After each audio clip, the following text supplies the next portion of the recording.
We're doing a remodel and we wanted an on-demand unit. So what we did is we did an on-demand unit and we put in a dual 40 amp and a dual 40 amp. We balanced them so each side, obviously when you're doing 240 volts, you want to balance them so they're not all on one side, imbalancing your panel. Hence why we put one on each side. Now it runs down. We also grounded. This is an older house built in 1909.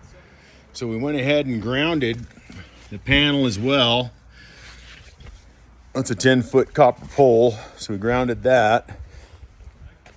And then on the interior, we went with, it's a 2-bedroom, 2-bath. It's only a 100 amp panel and it's pulling, as you can see, 80 amps. So we were a little concerned with the electric water heater, but since it's a rental, we wanted it to be safer, and obviously a gas on-demand unit is not as safe as a electric unit, or at least that's the consensus. So we installed that. It was previously a 30-gallon panel, or I'm sorry, a 30-gallon hot water heater tank.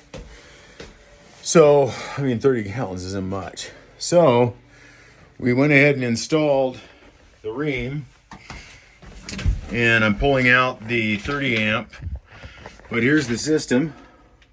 It's that small, and I did a test on it, and it literally, let's turn it on. It's on 123, so you can set this. I set it up to about 135. It's kind of where I like it, 136, 135. But we were having faults when I had 3 fixtures on full blast for about 30 minutes. It started faulting. It wasn't getting quite enough pressure. It has an E5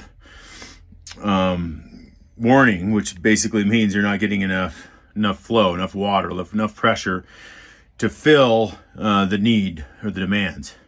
So just a note, this Rheem, this is an 18K unit, 18 kilowatt Rheem unit, and just a heads up, the water pressure up here is about 2.5 gallons a minute. So running 3 fixtures, like a shower and 2 faucets, or 2 showers and 1 faucet, whatever, it's a little much for it, but it did keep up and it didn't flip any breakers and it didn't go cool. It was hot the whole time. So that's the update for the Rheem unit. 18 kW is good for about 3 fixtures.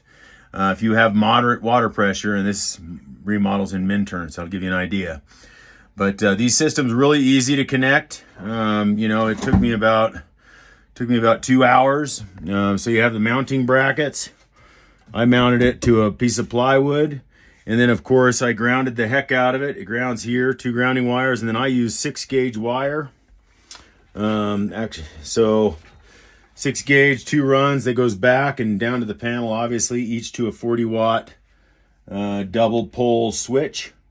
So it's running 240s are coming in here, grounded, and then of course your service line, your line going out, your hot water, serving everything. So all in all, I'd say give it about a half day to do an install if you're kind of new to it.